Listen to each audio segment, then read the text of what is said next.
বন্ধুরা, ফেসবুকে তো আবারও ঝড় তুলে দিলেন।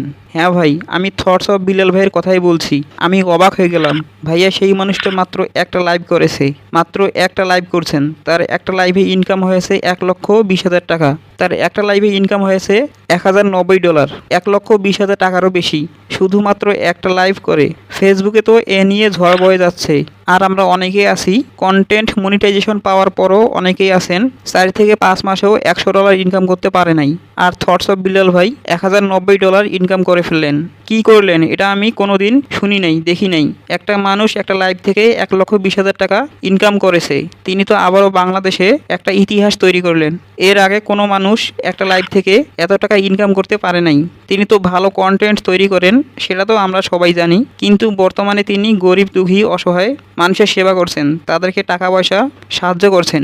বন্ধুরা, তিনি যে লাইভ করলেন সেই লাইভটার ভিতরে বললেন একজন অসহায় মানুষকে সাহায্য করা হবে, আপনারা যারা স্টার সেন্ডার আছেন কিছু স্টার দিতে পারেন, তাহলে আল্লাহর ওয়াস্তে এই মানুষটাকে দান করতে পারি। তাহলে বন্ধুরা দেখেন স্টার সেন্ডাররা তাকে কতটা লাইক করে, কি পরিমাণ ভালোবাসে, কি দাম তার মুখের কথার। তিনি বলার সাথে কি পরিমাণ স্টার তাকে গিফট করছে।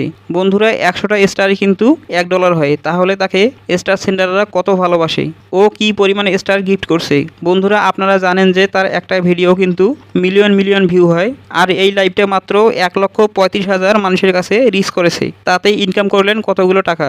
আর যদি এই লাইভটা মিলিয়ন মিলিয়ন মানুষের কাছে যাইতো তাহলে কতগুলো টাকা ইনকাম করতে পারতো, কমপক্ষে 15 থেকে 20 লক্ষ টাকা ইনকাম করতে পারতেন। তো এটা দিয়ে আবারও প্রমাণ হয়ে গেল মানুষ যে বলে অনুপ্রেরণার আরেক নাম থটস অফ বিল্লাল, এটা বাস্তব। তো বন্ধুরা, আপনারাও কিন্তু তার মতো হতে পারেন, কিন্তু কিভাবে? তো বন্ধুরা, আপনারা দেখবেন তিনি কিন্তু সবুজ প্রকৃতি, গাছপালা, মাঠ, নদী এইসব জায়গায় ভিডিও তৈরি করেন। তার কথা বলার স্টাইল, তিনি যে ছন্দগুলো বলেন বাস্তবতা নিয়ে, যার কারণে মানুষ এত পছন্দ করে। তার যে কাব্য প্রতিভা, ব্যাকগ্রাউন্ড মিউজিক সব কিছু নিয়েই কিন্তু তিনি আজ ভাইরাল। তো বন্ধুরা, আপনাদের যদি তার মতো মেধা থাকে, ট্যালেন্ট থাকে, কোনো সমস্যা নাই, এই ধরনের ভিডিও বানাতে পারেন। আর যদি আপনার এই ধরনের কোনো ট্যালেন্ট না থাকে, আপনি যে দিকটা ভালো পারেন, যে ক্যাটাগরিটা ভালো পারেন ও ভালো বোঝেন, সেই ক্যাটাগরিতে ভিডিও বানাবেন। তার মতোই যে আপনাকে ভিডিও বানাতে হবে তার কোনো মানে নেই, কারণ ফেসবুকে সব ক্যাটাগরির ভিডিওই ভাইরাল হয়। আপনি যে ক্যাটাগরিটা ভালো পারেন সেই ক্যাটাগরিতেই ভিডিও বানাবেন, তবে আপনি তার মতো ভাইরাল হতে পারবেন।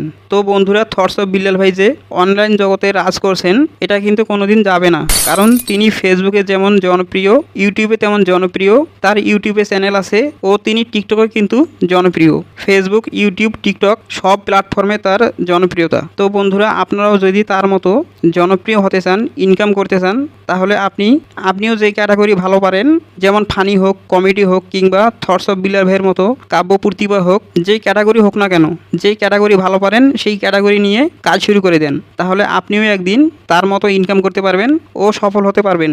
আর থটস অফ বিল্লাল ভাই তো আবারও একটা লাইভ করে ইতিহাস তৈরি করলেন। আমরা যারা ছোট ইউজার আছি, আমরাও যেন তার মতো এমন সফলতা পাই, মহান আল্লাহর কাছে এই প্রার্থনাই করি। ভিডিওটা আপনার কেমন লাগলো প্লিজ জানাবেন। তো বন্ধুরা, কিছুদিন আগেই চ্যানেলটা খুলেছি, আমি আপনাদের কাছে রিকোয়েস্ট করছি অবশ্যই একটা লাইক দিয়ে চ্যানেলটা সাবস্ক্রাইব করে দিবেন প্লিজ। আর ফেসবুকে পেজটা ফলো করতে ভুলবেন না।